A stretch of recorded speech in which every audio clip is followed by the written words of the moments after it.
All right, Miles, let's talk Carolina Panthers here for a little bit. This is a team that's already had a great offseason. They have absolutely nailed it, bringing in Frank Reich and everyone else they hired to bring in the coaching staff.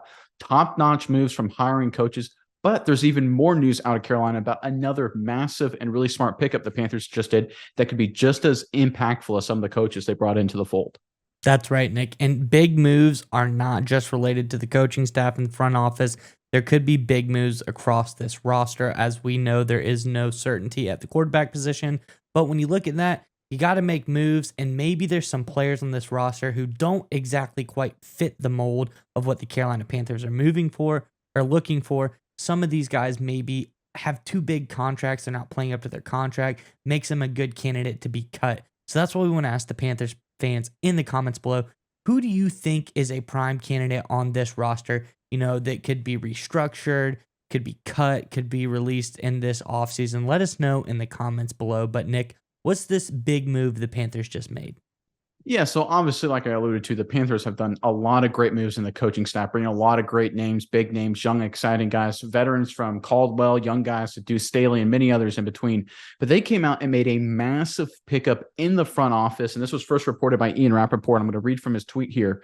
Quote, a big front office move. The Panthers are hiring Adrian Wilson as their new vice president of player personnel, sources tell me and at Tom Pelissero. The former co-interim GM with the Arizona Cardinals beefs up the Carolina front office. Miles, I love this hire for really one big reason. To me, it shows that the Panthers, led by Tepper at the top, obviously Fritter is the GM, the head guy, but to me, it shows this is an organization that has aligned from top to bottom.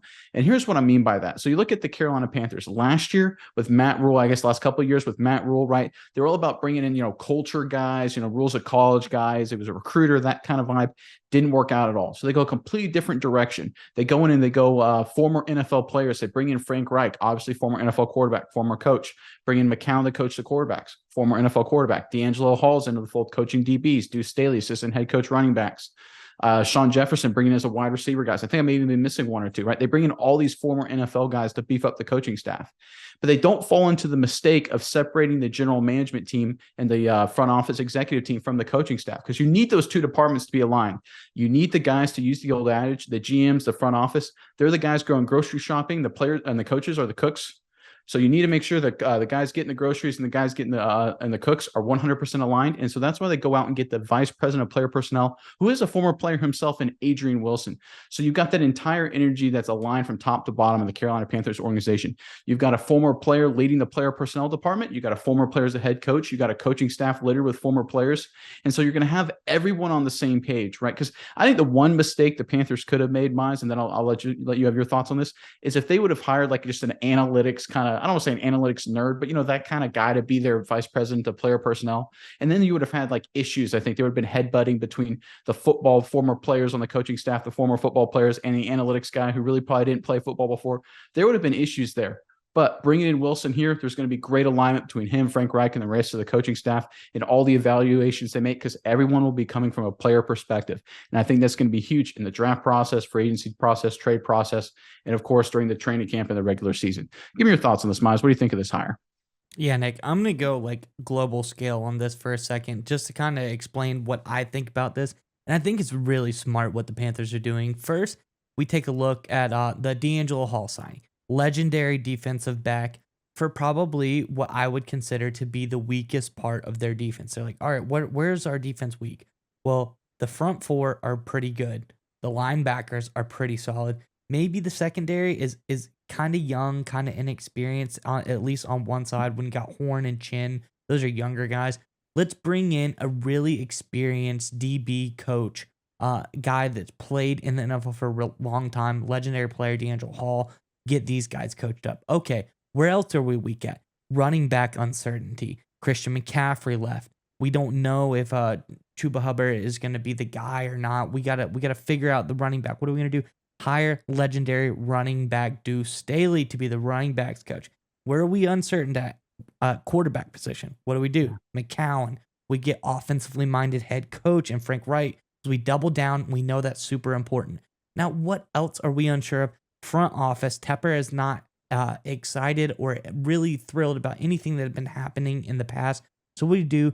Go out and get another guy, another former player to be in charge of players, to be in the VP of player personnel. They're really just kind of like hyper focusing where they're weak and getting guys who know that position inside and out. And I really think that's pretty crazy that they're hitting on every single one of these hires so far in the front office. Because, like you said, cooks, and then you got, the grocery shoppers.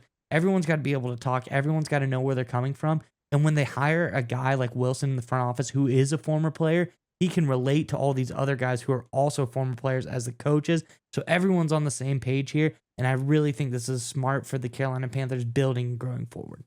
Yeah, because sometimes what happens, and you see this a lot with the Cleveland Browns, who are notorious for screwing up good rosters. The Browns don't get good alignment from coaches and their general management staff, their executives, right? They always have an analytics guy, it seems, in the front office, and they've got a football guy coaching. And so you can have a good coach and a good, front office, but they're not on the same page. You get the Cleveland Browns, where even if you draft good, you get a Garrett, you bring in some good running backs, some great offensive line. You never make the playoffs. You never make a real run at it. You always kind of struggle and stink. And that's just what happens. Even if you get the right GM and the right coach, if they're not aligned, it doesn't work out. That's why it's so important to get everybody on the same page. And I love the point that you brought up, guys.